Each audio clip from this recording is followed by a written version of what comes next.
نحمده ونصلي ونسلم على سيدنا ومولانا محمد رسوله النبي الأمين المكين الحنين الكريم الرؤوف الرحيم أما بعد فأعوذ بالله من الشيطان الرجيم بسم الله الرحمن الرحیم۔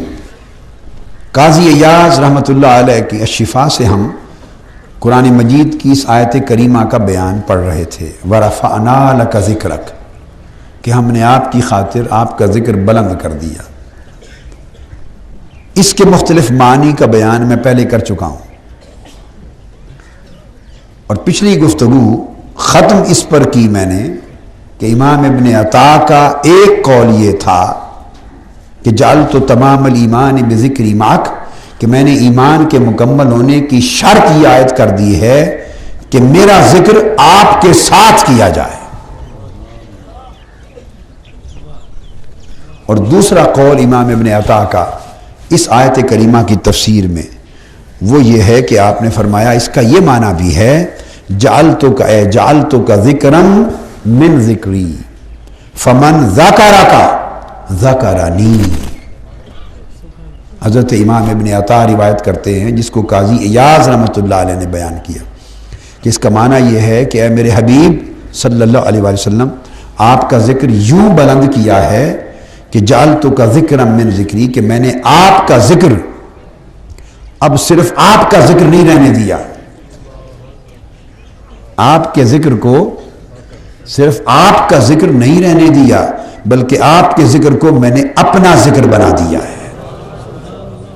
ذکر مصطفیٰ صلی اللہ علیہ وآلہ وسلم، ذکر مصطفیٰ تو تھا ہی، پر میں نے اب آپ کے ذکر کو یوں بلند کیا ہے کہ اب سے ذکر مصطفیٰ فقط ذکر مصطفیٰ نہیں ہوگا، ذکر مصطفیٰ تو ہوگا ہی مگر ساتھ ذکر خدا بھی ہوگا۔ تو ذکر مصطفیٰ کو ذکر خدا بنا دیا ہے، ذکر رسول کو ذکر الہی بنا دیا ہے، ذکر محمد صلی اللہ علیہ وسلم کو ذکر اللہ بنا دیا ہے۔ مصطفیٰ مصطفیٰ رہے، خدا خدا رہا، رسول رسول رہے، الہ اللہ اللہ رہا۔ یہ حلول تو ناجائز ہے، کفر ہے۔ رسول رسول رہا، خدا خدا رہا، وہ ذات نہیں بدلی، مگر محبوب یہ فرق کر دیا کہ رسول رسول رہا، خدا خدا رہا، مگر ذکر رسول فقط ذکر رسول نہ رہا، وہ ذکر رسول بھی ہے، ذکر خدا بھی ہو گیا۔ تو آپ کے ذکر کو اپنا ذکر بنا دیا۔ باری تعالیٰ پھر اس کا نتیجہ کیا ہے؟ امام ابن عطا بیان کرتے ہیں، فمن ذکرک ذکرنی۔ اب اس کا مطلب یہ ہے میرے حبیب، جس نے آپ کا ذکر کر لیا بس اس نے میرا ذکر کر لیا۔ جس نے محمد محمد کی تسبیح جپ لی، یا رسول اللہ یا رسول اللہ، یا نبینا یا حبیبنا یا طبیب قلوبنا یا شفیعنا، حبیب جس نے آپ کا ذکر کر لیا، آپ کا نام جپ لیا، اس نے گویا میرا نام جپ لیا۔ جو رات بھر دن بھر محبوب تیرے گن گاتا رہا، جو رات بھر عمر بھر تیرے گن گاتا رہا، تیرے نغمے الاپتا رہا، تیرے ترانے الاپتا رہا، تیرے گیسوئے رخسار کی باتیں کرتا رہا، تیرے خرام و رفتار کی باتیں کرتا رہا، تیری چال اور تیرے حال کی باتیں کرتا رہا، تیرے کیف و سرور کی باتیں کرتا رہا، تیرے حسن و نور کی باتیں کرتا رہا، تیرے حسن سراپا کی باتیں کرتا رہا، تیرے جمال زیبا کی باتیں کرتا رہا۔ محبوب جو عمر بھر رات بھر تیری یاد میں غرق ہو کے تیری بات کرتا رہا، مجھے اپنی عزت کی قسم، قیامت کے دن جب نامہ اعمال کھلے گا، وہ سارا جو تیرا نام جپتا تھا اس کے نامہ اعمال میں لکھا ہوگا کہ میری تسبیح کرتا رہا، میری تسبیح کرتا رہا۔ وہ اللہ کی تسبیح شامل ہو جائے گی، اللہ کے ذکر میں شامل ہو جائے گی، اور اللہ کا ذکر یہ اللہ کی عبادت ہے۔ تو گویا حضور کی یاد اللہ کی عبادت ہے۔ فمن ذاکرکا ذاکرنی، جس نے حبیب آپ کا ذکر کر لیا اس نے میرا ذکر کر لیا۔ یہاں بھی یہ نہیں فرمایا اجعلتک ذکرا من ذکری، فمن ذاکرنی ذاکرک، یہ نہیں فرمایا یہ نہیں فرمایا، یک طرفہ بات کی ہے، دو طرفہ نہیں کی۔ کیا یک طرفہ بات کی ہے، دو طرفہ نہیں۔ یہ نہیں فرمایا فمن ذاکرنی ذاکرک، جب ایک ہی کر دیا ہے ذکر، تیرا ذکر میرا ذکر ایک ہو گیا ہے، تو پھر یوں بھی کہہ سکتے تھے نا کہ فرماتے کہ پس اب جس نے میرا ذکر کر لیا اس نے تیرا ذکر کر لیا، جس نے اللہ اللہ کر لیا گویا اس نے یا مصطفیٰ یا رسول اللہ بھی کر لیا، جس نے میرا ذکر کر لیا گویا تیرا ذکر بھی ہو گیا۔ یوں نہیں فرمایا، فرمایا یوں کہہ دیا تو لوگ ڈنڈی مارنے لگ جائیں گے، ہائے ہائے ہائے ہائے، لوگ ڈنڈی مارنے لگ جائیں گے، اپنا خب سے باطن برتیں گے، اپنا حسد برتیں گے، ظرف کی تنگی سے کام لیں گے۔ جو تجھ سے پیار نہیں کرتے، تجھ پر قربان نہیں ہوتے، اور تیرے ذکر سے جن کے سینے اور دل ٹھنڈے نہیں ہوتے، ان بدبختوں کو راستہ مل جائے گا تیرے ذکر سے گریز کرنے کا، تیرے ذکر کو نہ کرنے کا، بچے رہنے کا۔ یہ نہیں فرمایا فمن ذاکرنی ذاکرک، جس نے میرا ذکر کر لیا اس نے تیرا کر لیا۔ یہ تو بہانہ بنا کے پھر لوگ کہیں گے ہم تو ساری رات اللہ اللہ کرتے ہیں، بھائی اسی میں حضور کا ذکر بھی ہو گیا، تو بدبخت راستہ نکالیں گے تجھ سے گریز کا۔ سو یک طرفہ حکم ہے، دو طرفہ نہیں ہے۔ فرمایا فمن ذاکرکا ذاکرنی، حکم یہ ہے حبیب تیرا ذکر میں نے اپنا ذکر بنایا ہے، اپنے ذکر کو تیرا ذکر نہیں بنایا۔ ہائے ہائے ہائے، اپنے ذکر کو تیرا ذکر نہیں بنایا۔ کوئی بدبخت یہ راستہ نہیں نکال سکتا۔ فمن ذاکرکا ذاکرنی، حکم یہ ہے حبیب جو تیرا ذکر کر لے اس نے میرا ذکر کر لیا، جو تجھے پکار لے اس نے مجھے پکار دیا۔ مفتی صاحب جو تجھے پکار دے اس نے مجھے پکار لیا، جو تجھے یاد کر لے اس نے مجھے یاد کر لیا، جس نے تیرا نام جپ لیا اس نے مجھے میرا نام جپ لیا، جس نے تیری تسبیح کر لی اس نے میری تسبیح کر لی، جس نے تیرا ذکر کر لیا۔ جب تیرا ذکر کر لیا تو اب میں ایک ترجمہ کر رہا ہوں خاص، زبان حال کا ترجمہ، زبان عشق کا ترجمہ۔ ابھی تک علمی ترجمہ تھا، ابھی تک علمی ترجمہ تھا، جس نے محبوب تیرا ذکر کر لیا اس نے میرا ذکر کر لیا، علمی۔ اب عشقی ترجمہ بھی ہے، بس تھوڑا سا ایک لفظ کا فرق ہے۔ تو فمن ذاکرکا ذاکرنی، محبوب جس نے تیرا ذکر کر دیا بس اسی میں میرا ذکر ہو گیا۔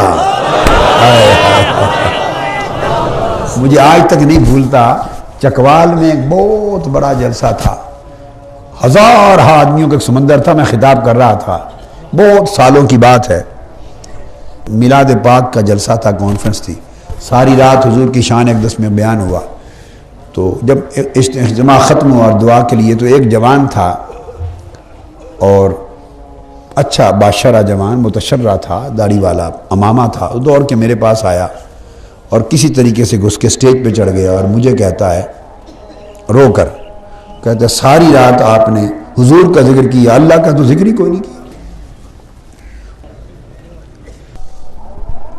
ساری رات آپ نے حضور کا ذکر کیا، اللہ کا ذکر ہی نہیں کیا۔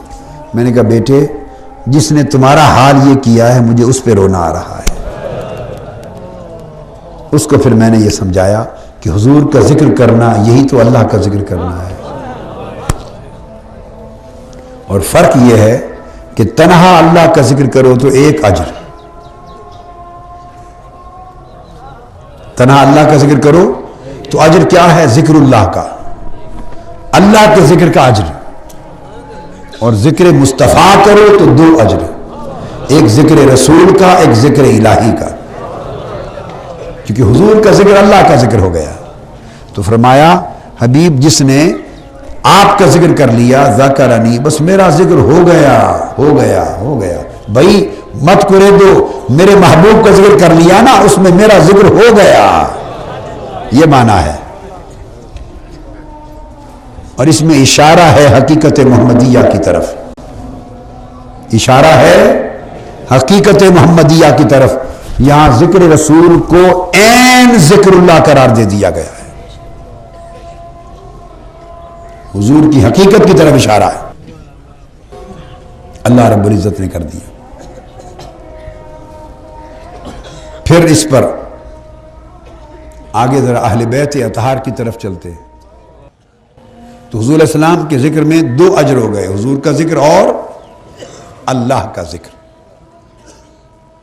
اس لیے یہ بات ذہن میں رکھیں۔ آگے چلتے ہیں، سیدنا امام جعفر الصادق رضی اللہ تعالی عنہ، انہوں نے بھی اس آیت کی پھر تفسیر کی ہے۔ اب اس تفسیر پہ آتے ہیں، اب گھر کی بات گھر والوں سے سنتے ہیں، آقا علیہ الصلوۃ والسلام کی شان کی بات آقا کے صاحبزادے سے سنتے ہیں، لخت جگر سیدنا امام جعفر صادق رضی اللہ تعالیٰ عنہ علیہ السلام، ان سے پوچھتے ہیں۔ وہ فرماتے ہیں وقال جعفر ابن محمد ابن الصادق، قاضی یاس فرماتے ہیں جعفر صادق بن محمد الباقر بن امام زین العابدین، وہ روایت کرتے ہیں وَرَفَعْنَا عَلَى ذِكْرَكَ کا معنی یہ ہے، فرماتے ہیں اے لا يَذْكُرُكَ أَحَدٌ بِالرِّسَالَةِ إِلَّا ذَكَرَنِي بِالرُّبُوبِيَّةِ۔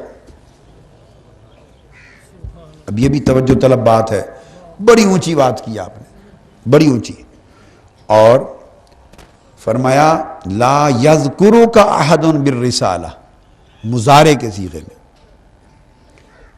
إِلَّا ذَكَرَنِي بِالرُّبُوبِيَّةِ صیغہ ماضی کے ساتھ، فرمایا جو شخص بھی میرے حبیب، کوئی شخص بھی آپ کا ذکر آپ کی رسالت کے ساتھ کرتا ہے، آپ کی شان رسالت کا ذکر کرتا ہے، کوئی بھی شخص اگر آپ کی شان، یہ امام جعفر صادق کی تفسیر ہے اس آیت کریمہ پر، اگر کوئی شخص آپ کی رسالت، شان رسالت کا ذکر کرتا ہے تو کیا ہے؟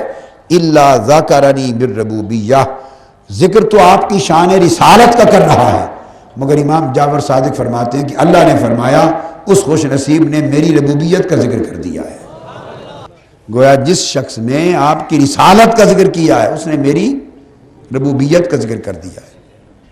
اب یہ جو بڑی خاص لطیف معرفت کی بات کہی، اس کی تائید قرآن مجید سے ہوتی ہے۔ اللہ پاک نے قرآن مجید میں فرمایا وَمَا قَدَرُ اللَّهَ حَقَّ قَدْرِهِ،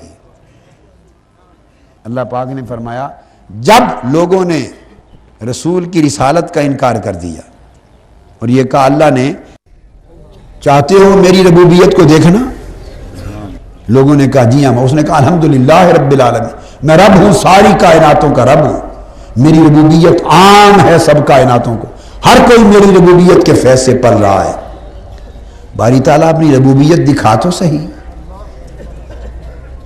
تیری ربوبیت کی شان کیا ہے؟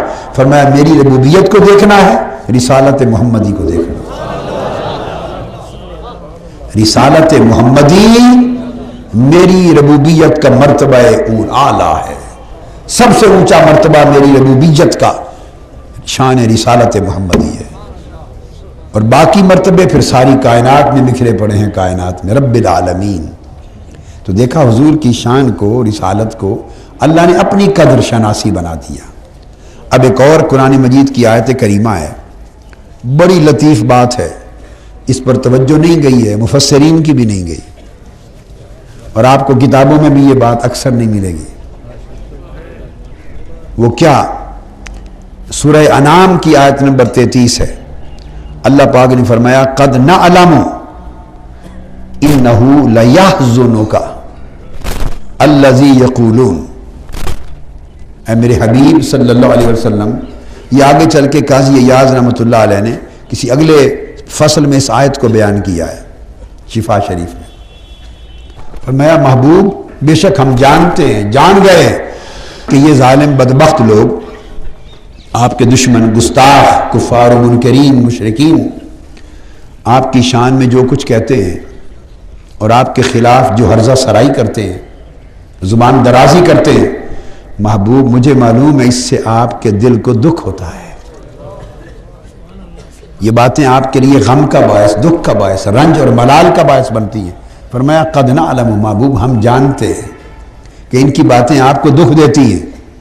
یہاں تک فرما کے اگلا حصہ غور کریں، بڑا غور طلب ہے۔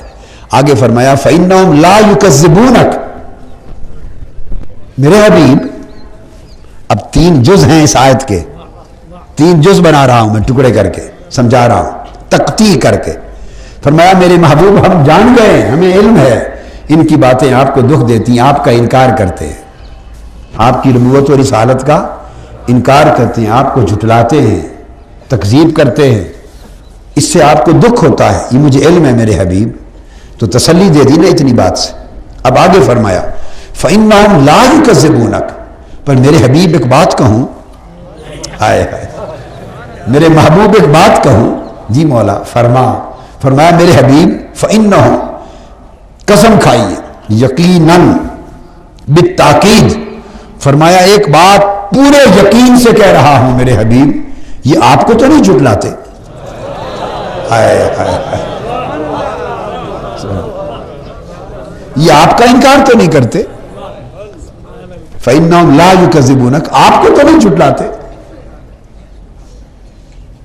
تعجب پیدا ہو جاتا ہے، استعجاب، کہ آپ کو تو نہیں جھٹلاتے۔ تو سوال پیدا ہوتا ہے تو پھر کس کو جھٹلاتے ہیں، پھر کسے جھٹلاتے ہیں؟ فرمایا وَلَٰكِنَّ الظَّالِمِينَ بِآيَاتِ اللَّهِ يَجْحَدُونَ، وہ تو مجھے جھٹلاتے ہیں۔ ہائے ہائے ہائے ہائے، یہ تو ظالم بدبخت مجھے جھٹلاتے ہیں۔ محبوب آپ کا انکار تو نہیں کرتے، میرا انکار کرتے، آپ کو تو نہیں جھٹلاتے، یہ ظالم مجھے جھٹلاتے ہیں، آپ کو کون جھٹلا سکتا ہے؟ ہائے ہائے ہائے، وہ ساری بات اپنے اوپر ڈال لی، ساری بات اپنے اوپر ڈال لی۔ آپ اندازہ کر لیں، اور یہ جو نازل ہوئی وہ واقعہ یہ تھا کہ ان کی ابو جہل اور ان لوگوں کی باتوں سے دکھ ہوا، آقا علیہ السلام رنجیدہ خاطر ہوئے، غمگین ہوئے، جبرائیل امین حاضر کی، باری تعالیٰ نے بھیجا جبرائیل جا میرے محبوب آج غمزدہ ہیں، دکھی ہیں، جا ذرا پوچھا۔ تو جبرائیل امین حاضر ہوئے، یا رسول اللہ ما یحزنک، آج آپ غمزدہ ہیں، کس چیز کا غم ہے آقا، کیا دکھ ہے، کیا غم ہے؟ قال کذبنی قومی، آقا نے فرمایا جبرائیل میری قوم نے مجھے جھٹلا دیا ہے، ہائے ہائے، میری قوم نے مجھے جھٹلا دیا ہے۔ جبرائیل امین حاضر ہوئے اوپر، عرض کیا باری تعالیٰ حضور یہ فرماتے ہیں، فرمایا فوری جا یہ آیت لے کر جا، نیچے اتر آئے اور جا کے جبرائیل امین کے ذریعے آیت بھیجی اور فرمایا جا کے یہ کہہ دے میرے محبوب یہ جو باتیں کرتے ہیں یقیناً آپ کے دل کو دکھ ہوتا ہے، ہم جان گئے ہیں، مگر حقیقت یہ ہے محبوب آپ کو تو نہیں جھٹلاتے، آپ کو کون جھٹلا سکتا ہے؟ یہ تو مجھے جھٹلاتے ہیں بدبخت بے ایمان، میں ان سے برت لوں گا، آپ غمزدہ نہ ہو، میں ورت لواں گا انہاں نال، میں نبڑ لواں گا، اللہ پاک فرماتے میں انہاں نال نبڑ لواں گا۔ محبوب آپ غمزدہ نہ ہوں، آپ کو کون جھٹلا سکتا ہے؟ اور آگے یہ بھی ہے، جبرائیل امین کے ذریعے کہا حبیب ایسے نہیں کہہ رہا آپ کو کون جھٹلا سکتا ہے، آپ کا تو ابھی اعلان نبوت بھی نہیں ہوا تھا، تب بھی آپ کو سچا کہتے تھے، ہائے ہائے، آپ کے تو اعلان نبوت سے بھی پہلے صادق و امین کہتے تھے، آپ کو تو اول دن سے سچا کہتے ہیں، آپ کو کون جھٹلا سکتا ہے؟ یہ بے ایمان مجھے جھٹلاتے ہیں، میں جانوں اور ان کا کام جانے، میں سیدھا۔ یہ جب تاتاریوں نے بغداد فتح کیا اور پورے عالم اسلام کو تاخت و تاراج کر دیا، تاتاریوں نے، یہ جو علامہ اقبال نے ایک شعر کہا ہے نا کہ پاسبان مل گئے کعبے کو صنم خانے سے، ہے ایاں یورش تاتار کے افسانے سے، پاسبان مل گئے کعبے کو صنم خانے سے۔ تو منگولیا جو حملہ ہوا تھا اور تاتاری تھے اور چنگیز خان، ہلاکو خان، جنہوں نے تاخت و تاراج اور برباد کیا بغداد کی خلافت کو اور عالم اسلام کو، انہی کی آگے دوسری تیسری چوتھی نسل انہی میں سے مسلمان ہو کے بغداد کے محافظ بن گئے اور نئی خلافت عثمانیہ اسلامیہ عثمانیہ کے بانی بنے۔ عثمان خان اور ارطغرل خان انہی کے پوتے پڑپوتے تھے۔ وہ پھر جنہوں نے ان کے دادا پردادا نے برباد کیا اور ان کے پوتے پڑپوتے ہدایت پہ آ کے پھر محافظ کعبہ ہو گئے، اس واقعے کی طرف علامہ اقبال نے اشارہ کیا ہے۔ مجھے ایک بات یاد آ گئی، تو وہ کیسے ہوئے مسلمان، یہ جو ابھی بات ہوئی ہے اس کے ساتھ اس کی بڑی ایک تعلق ہے، میں بتانا چاہتا ہوں تعلیم کے لیے، نصیحت کے لیے۔ تو وہی کافر لوگ، قبیلے تھے، جنگیں تھیں، چھوٹے چھوٹے قبیلے، ان کے سلطان، کمانڈر، بادشاہ، چیف تھے، ٹرائبز کے ہیڈز تھے، ٹرائبل ہیڈز، وہ اس صورت میں تھے۔ تو ایک فقیر درویش تھا، حضور سیدنا غوث العظم رضی اللہ تعالیٰ عنہ کی اسی بغداد کا فیض یافتہ، ان کے ٹکڑوں پر پلا ہوا، ان کے دسترخوان کے ٹکڑوں پر پلا ہوا ایک درویش فقیر تھا۔ وہ جنگل میں اللہ اللہ کرتا پھرتا تھا۔ تو وہ جو بادشاہ تھا عثمان خان ارطغرل خان، اس بادشاہ کے جو لشکر تھے اس کا ایک کمانڈر ان چیف تھا، اس ہیڈ، ٹرائبل ہیڈ بھی تھا، ایک ٹرائب کا ہیڈ بھی تھا، کمانڈر ان چیف تھا۔ وہ اپنے شکاری کتوں کو لے کر جنگل میں شکار کر رہا تھا۔ اچانک نظر پڑی کہ ایک مسلمان فقیر آ رہا ہے۔ ان کے ہاں تو مسلمان ہی تھا، بس فقیر ہے، اللہ والا ہے، کیا خبر، فقیر ہے، مسلمان آ رہا ہے۔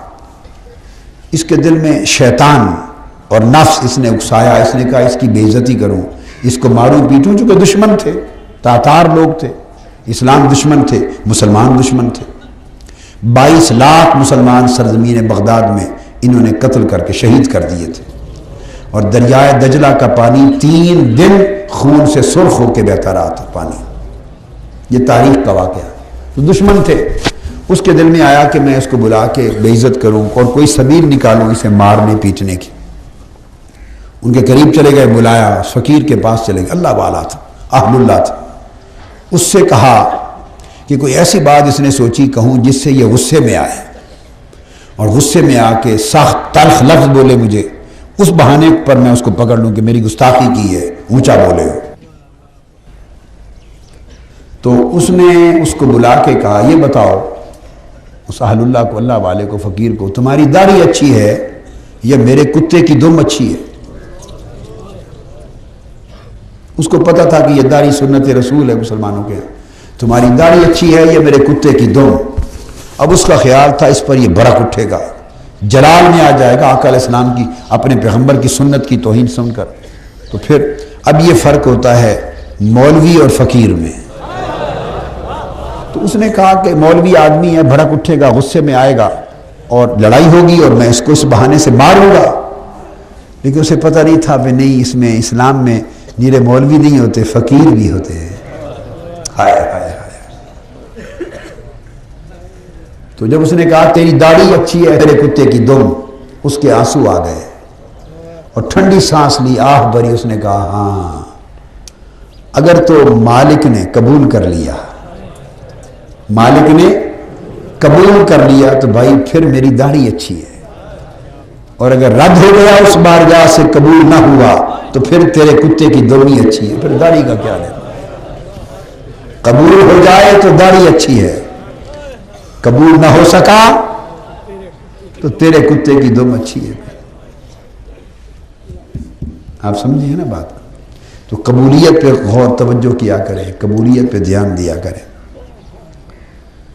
تو میں عرض کر رہا تھا کہ یہ سیدنا امام جعفر الصادق نے فرمایا کہ اگر کسی نے حضور کی رسالت کا ذکر کر دیا وہ اللہ کی ربوبیت کا ذکر ہو گیا، اور ایک معنی اور بھی بیان کیا، وَأَشَارَ بَعْضُهُمْ فِي ذَلِكَ إِلَى الشَّفَاعَةِ، کہ حضور کا ذکر بلند کرنے کا ایک معنی یہ بھی ہے کہ محبوب آپ کو شفاعت دی، اور شفاعت بھی شفاعت عظمیٰ دی، وہ شفاعت دی جب ہر کسی کے ذکر بند ہو جائیں گے، ہر کسی کے ذکر بند ہو جائیں گے،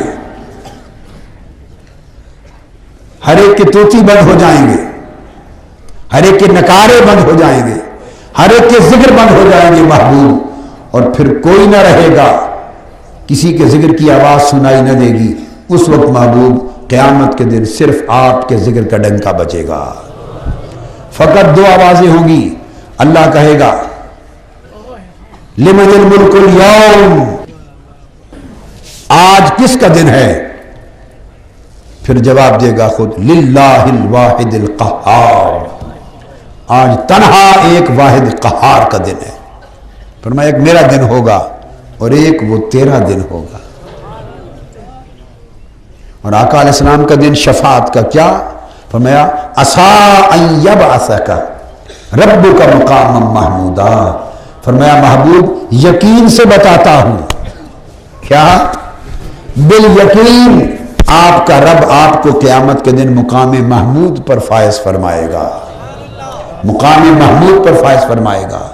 صحابہ کرام نے پوچھا یا رسول اللہ وہ مقام محمود کیا ہے؟ فرمایا وہ شفاعت عظمیٰ کا مقام ہے۔ آقا شفاعت عظمیٰ کا وہ مقام جسے مقام محمود قرار دیا گیا وہ ہوگا کہاں؟ آقا علیہ السلام نے فرمایا درجنوں روایات اور حدیث ہیں، آقا علیہ السلام نے فرمایا وہ میرا مقام محمود ایک کرسی ہے جو اللہ تعالیٰ جب عرش پر اپنی کرسی رکھے گا، واسع کرسیہ السماوات والارض، عرش معلیٰ پر جب اللہ روز محشر اپنی عدالت اور اپنا دربار بپا کرتے ہوئے اپنی کرسی پر جلوہ افروز ہوگا تو عرش کی اللہ کی کرسی کی دائیں جانب میری کرسی لگائی جائے گی۔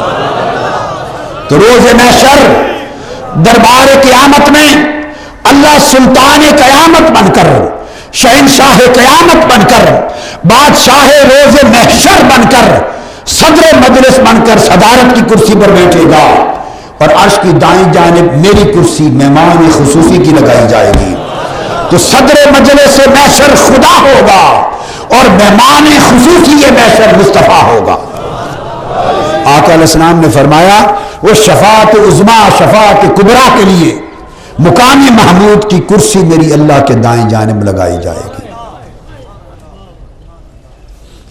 پھر آقا علیہ السلام نے جب بتا دیا حدیث پاک میں، یہ تمام احادیث میری حدیث کی کتاب ہے الاربعین فی شفاعت المذنبین، یعنی فی شفاعت سید المرسلین، شفاعت پر میری حدیث کی پوری کتاب ہے، اس میں تمام طرق سے اور روایات کے ساتھ تحقیق اور تخریج کے ساتھ سب حدیثیں میں نے جمع کی۔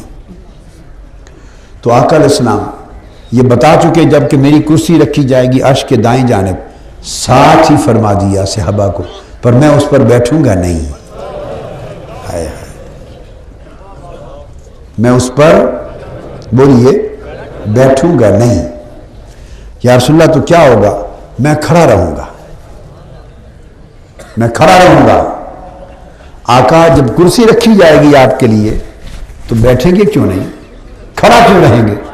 فرمایا اس لیے کہ جب تک میری امت کا آخری فرد بھی میری شفاعت سے بخشا نہ جائے میں کرسی پر آرام سے نہیں بیٹھوں گا، کھڑا رہوں گا، میں کرسی پر کھڑا رہوں گا، ایسے ایسے ایسے دیکھتا رہوں گا پورے میدان حشر کو کہ کہیں کوئی امتی غریب کسی کونے گوٹھ میں رہ نہ جائے۔ میں شفاعت کے لیے، اور اللہ کا فرمان ہوگا وَلَسَوْفَ يُؤْتِيكَ رَبُّكَ فَتَرْضَىٰ، اللہ بار بار پوچھے گا محبوب ہون راضی؟ حضور چپ ہوں گے، فرمایا اور کر دو بخشش، اور کر دو، اور کر دو، پھر پوچھے گا سونے ہوں راضی؟ حضور چپ ہوں گے، فرمایا اور بخش دو، اور بخش دو۔ اللہ پاک کی اس آیت میں وعدہ ہے وَلَسَوْفَ يُؤْتِيكَ رَبُّكَ فَتَرْضَىٰ، میں بخشش دیتا جاؤں گا، بخشش دیتا جاؤں گا، دیتا جاؤں گا، تب تک دیتا جاؤں گا فَتَرْضَىٰ، جب تو اپنے لب ہلا کر، میٹھے میٹھے لب ہلا کر خود مجھے کہہ دے گا باری تعالیٰ بس اب میں رج گیا، اب میں راضی ہوں، اب خوش ہو گیا، مولا اب میں خوش ہوں، میری امت کی تو نے ایسی بخشش کی کہ میں خوش ہوں۔ جب محبوب کے لبوں پر خوشی کا لفظ آئے گا تو تب نظام حساب و کتاب و بخشش کا بند ہوگا۔ یہ وہ مقام شفاعت ہے۔ فرمایا محبوب اس وقت تک، اس لمحے تک تیرے ذکر کے چرچے ہوں گے، جب ہر دروازہ بند ہو جائے گا آدم علیہ السلام سے لے کے سیدنا عیسیٰ علیہ السلام تک، اور امتیں وفد کی صورت میں ایک ایک پیغمبر کے پاس ہوتی ہوتی اور وہ کہیں گے ذبو الی غیری، آگے جاؤ، آج آگے جاؤ، آج میرا دن نہیں، چلتے چلتے جب کل قیامت کی امتیں مل کر جب عیسیٰ علیہ السلام کے پاس پہنچے گی تو کہیں گے ذبو الی محمد، آج محمد مصطفیٰ کا دن ہے، انہی کا ذکر بلند ہے۔ تو سب میرے پاس آئیں گے تو میں کہوں گا انا لہا انا لہا انا لہا، ہاں آج یہ شفاعت عظمیٰ اور شفاعت کبریٰ میرے لیے ہے، میرا دن ہے۔ یہ ایک اہل حدیث مکتب فکر کے ایک بہت بڑے عالم مولانا صدیق حسن بھوپالی، نواب صدیق حسن بھوپالی، یہ مولانا تھے، عالم دین تھے، صالح آدمی تھے، صوفی فقیر آدمی تھے۔ یہ بھی سن لیں، ایسا بھی ہوتا تھا پہلے۔ تو ان کی شادی ہو گئی ریاست بھوپال کی نوابہ کے ساتھ، جو ملکہ تھی، ملکہ ریاست بھوپال کی ملکہ، یہ عالم دین تھے، نیک صالح دیندار لوگ تھے، تو ان سے شادی ہو گئی، انہوں نے عقد کر لیا، ان سے جب رشتہ ہو گیا تو یہ مولانا سے نواب ہو گئے، یعنی مفتی سے نواب ہو گئے جب ملکہ سے شادی ہو گئی۔ تو یہ نواب صدیق حسن بھوپالی کہلائے، یعنی یہ دراصل اس نواب بھوپال خاندان سے نہیں، عالم دین تھے، اس مساہرت نے انہیں بھی نواب بنا دیا رشتے سے۔ تو انہوں نے کتاب لکھی ہے بغیۃ الرائد، فارسی میں ہے، فی شرح العقائد، شرح عقائد نسوی کی تلخیص ہے عقائد میں، بغیۃ الرائد، اس میں نواب صدیق حسن بھوپالی صاحب نے حضور کی شفاعت کبریٰ کا ذکر کر کے یہ لکھا ہے، فرمایا کہ روز روز اوست، وہ دن مصطفیٰ کا دن ہوگا، یوم وہ دن مصطفیٰ کا دن ہوگا، اور شان مصطفیٰ کی شان ہوگی، منظر مصطفیٰ کا ہوگا، اظہار مصطفیٰ کی شان کا ہوگا، دن مصطفیٰ کا دن ہوگا۔ وہ کہتے ہیں قیامت کا دن ہی اس لیے ہے کہ حضور کی شان دکھائی جائے، آقا علیہ السلام۔ تو فرمایا اس کو، شفاعت کو، اس شفاعت کبریٰ کو، فرمایا کہ یہ وہ مقام ہے جس کا ذکر کیا کہ حضور کا ذکر اللہ نے بلند کر دیا۔ اس کا یہ معنی ہے کہ شفاعت کبریٰ کے اس لمحے تک قیامت میں بھی حضور ہی کے ذکر کے ڈنکے بجتے ہوں گے۔ اس لیے اعلیٰ حضرت مولانا شاہ احمد رضا خان رحمۃ اللہ علیہ نے کہا، آج لے ان کی پناہ، آج مدد مانگ ان سے، کل نہ مانیں گے قیامت کو، اگر مان گیا قیامت کے دن تو حضور کی عظمت اور شان کا راز ہر ایک پر کھلنا ہی ہے، ہر ایک پر کھل جائے گا، پردے اٹھ جائیں گے، ہر کوئی آنکھوں سے دیکھے گا کہ آج اس بارگاہ کے سوا کوئی راستہ نہیں، تو اس دن تو ہر کوئی مان جائے گا۔ کہتے ہیں پھر اس دن کا ماننا کسی کام کا نہیں، ماننا ہے تو آج مان لیں۔ اور اس کا ایک آخری معنی جس پر آج کا بیان ختم کر رہا ہوں، آخری معنی یہ کہ فرمایا وَمِن ذکر ہی، آقا علیہ السلام کے ذکر یعنی رفعت ذکر، آپ کے ذکر کی بلندی کا ایک معنی یہ بھی ہے، ان قرن طاعتہ بطاعتہ واسمہ باسمہ، فقال اللہ تعالی اطیعوا اللہ والرسول وآمنوا باللہ ورسولہ۔ فرمایا اور ایک معنی یہ بھی ہے کہ اللہ نے حضور کے نام کو اپنے نام کے ساتھ ملا دیا، اور حضور کی اطاعت کو اپنی اطاعت کے ساتھ ملا دیا، بلکہ حضور کی اطاعت کو خود اپنی اطاعت بنا دیا، حضور کی محبت کو اپنی محبت بنا دیا، حضور کی تابعداری کو اپنی فرما برداری بنا دیا، حضور کی قربت کو اپنی قربت بنا دیا۔ ان الذین یبایعونک انما یبایعون اللہ، جو حضور کے ہاتھ پر بیعت کرتے ہیں، فرمایا اللہ کے ہاتھ پہ بیعت کرتے ہیں، حضور کی بیعت کو اپنی بیعت بنا دیا، حضور کی عطا کو اللہ نے اپنی عطا بنا دیا، جیسے سورہ توبہ میں فرمایا، حضور کی رضا کو اللہ نے اپنی رضا بنا دیا، حضور کے قرب کو اللہ نے اپنا قرب بنا دیا، حضور کی ناراضگی کو اللہ نے اپنی ناراضگی بنا دیا، الغرض حضور کی نافرمانی معصیت کو اللہ نے اپنی معصیت بنا دیا، حضور کے ادب کو اللہ نے اپنا ادب کر دیا۔ تو فرمایا ایک ذکر کو بلند کرنے کا معنی آقا علیہ السلام کے ذکر کی بلندی کا یہ ہے کہ اللہ نے حضور علیہ السلام کی اطاعت سے لے کے محبت کو اور ادب سے لے کے قربت کو سب کچھ اپنا بنا دیا۔ تو خدا خدا ہے، مصطفیٰ مصطفیٰ ہے، مگر حکم حرمت، حکم ادب، حکم محبت، حکم اطاعت، حکم تعلق، حکم نسبت، یہ سب دونوں کا ایک ہے، فرمان ایک ہے، فرمان ادب ایک ہے، اطاعت ایک ہے، تعمیل ایک ہے۔ تو سارے احکام کو اللہ تبارک و تعالیٰ نے ملا کر ان کو ایک ہی نسبت میں، حرمت میں، ایک ہی نسبت میں گم کر دیا۔ تو چونکہ آقا علیہ السلام کی نسبت و حرمت کو اللہ نے اپنی نسبت و حرمت بنا دیا ہے اور اتنا مقام بلند کر دیا ہے، اس لیے فرمایا محبوب ہم نے آپ کا ذکر بلند کر دیا، اس لیے کہ جب اللہ نے اپنے ذکر سے، اپنے نام سے، اپنی طاعت اور محبت سے حضور کے ذکر کو جوڑ دیا، مقرون کر دیا، لف کر دیا، تو اب پھر کون سی بلندی باقی رہ گئی؟ جتنا خدا کا ذکر بلند ہے وہی مصطفیٰ کا ذکر بھی ہے۔ جہاں جہاں تک خدا کی محبت بلند ہے وہاں تک مصطفیٰ کی محبت بھی ہے، جہاں جہاں تک خدا کی قربت و طاعت بلند ہے وہاں وہاں تک حضور کی قربت و طاعت کی بلندی بھی ہے۔ تو کوئی اللہ تعالیٰ نے مقرون کر کے حضور کے ذکر کو وہ بلندی عطا کر دی کہ جس کے لیے کوئی بلندی اس کے مقابلے میں بلندی نہ رہی، ہر بلندی حضور کی بلندی کے مقابلے میں پستی بن گئی۔ تو یہ بیان یہاں تک قاضی ایاز رحمۃ اللہ علیہ کی الشفا کا آج ختم ہوا۔ وما علینا الا البلاغ۔